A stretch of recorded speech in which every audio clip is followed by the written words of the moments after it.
दोस्तों, बहुत समय पहले की बात है।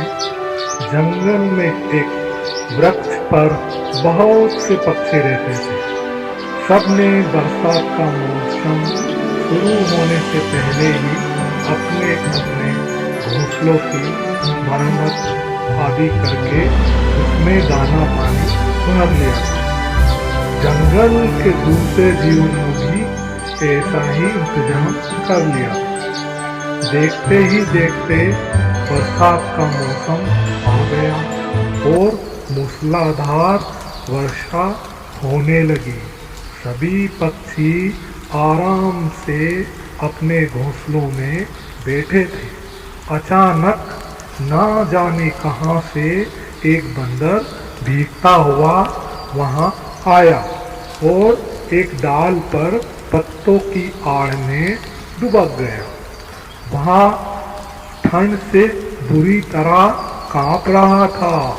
वृक्ष पर रहने वाले पक्षियों को उसे देखकर बड़ी दया आई, मगर वे कर ही क्या सकते थे। उनके घोंसले भी इतने बड़े नहीं थे जो वे उसे अपने घोंसलों में जगह दे सके। जहां सभी पक्षियों को उस पर दया आ रही थी, वहीं बया नाम की छोटी सी चिड़िया को क्रोध आ रहा था।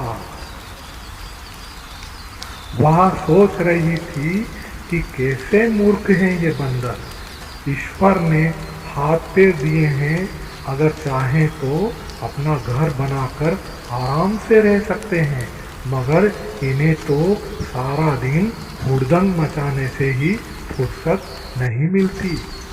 आखिर उससे नहीं रहा गया तो वह बोली, बंदर भैया, हम पक्षियों को देखो, हमें भगवान ने हाथ नहीं दिए, मगर फिर भी हमने अपने अपने घोंसले बना रखे हैं और सर्दी धूप या बरसात से अपने बच्चों की रक्षा कर लेते हैं।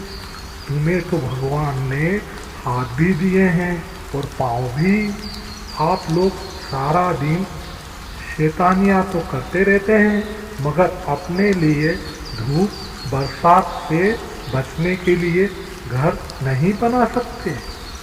कैसी अफसोस की बात है, धिक्कार है आपके जीवन को।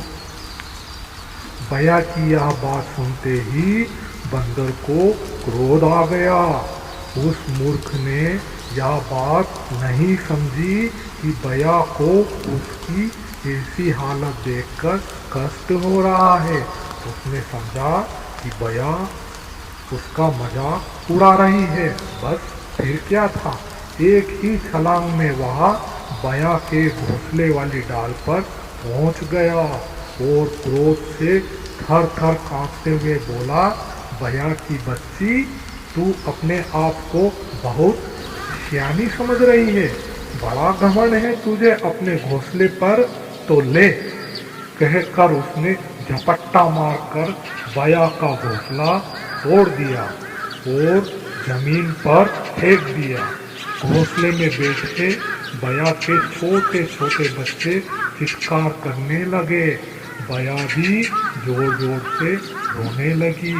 कहीं बंदर दूसरे पक्षियों के घोंसले भी ना तोड़ डाले, यही सोचकर सभी पक्षी अपने अपने घोंसलों से निकल आए और हमला कर उन्होंने बंदर को वहां से भगा दिया।